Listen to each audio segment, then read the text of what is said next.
High বন্ধুরা, তোমরা সবাই কেমন আছো? আশা করছি ভালো আছো, আর আমিও ভালো আছি। তো দেখো, হঠাৎ করেই বৃষ্টিটা শুরু হলো, তাই ভাবলাম যে একটুখানি ভিডিও করি। তো খুব সুন্দর লাগছিল। আর এই বৃষ্টিটা পড়ার সাথে সাথে যে মাটির একটা গন্ধ কিনা, সেই গন্ধটা উঠছিল, আর আমার খুব ভালো লাগছিল সেই গন্ধটা শুনতে। তো এদিকে দেখো, একটা কুকুর ভিজে ভিজে চলে গেল, আর এই যে কোথা থেকে একটা ভিজতে ভিজতে গরুও চলে আসলো। তো বেচারা কি আর করবে, ওখানে দাঁড়িয়ে থেকে গেল দেখছো, আর আমি একটু ভিডিও করে দিলাম। বেচারাকে দেখে খুব কষ্ট হচ্ছে যে বৃষ্টিতে ভিজছে, কিন্তু কি করা যাবে আর বলো। তাই আমি জানলা থেকে বসে বসে ভিডিওটা করছি যে বেচারা ভিজছে, কষ্টও হচ্ছে। আর অনেক দিন পর বৃষ্টি হচ্ছে, তো বেশ মজাই লাগছে। তো কিছুক্ষণ আগে আমি আর আমার বর মানে খেতে এসেছিলো, তখন গল্প করছিল যে আজকে নাকি বৃষ্টি হওয়ার সম্ভাবনা আছে।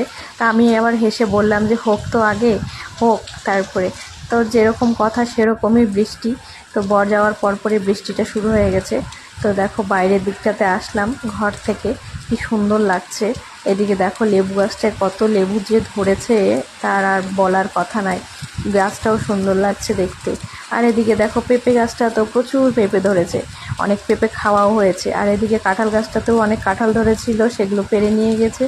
আর আমার তো খুব ভালো লাগে বৃষ্টিতে। তোমাদের কেমন লাগে জানিও।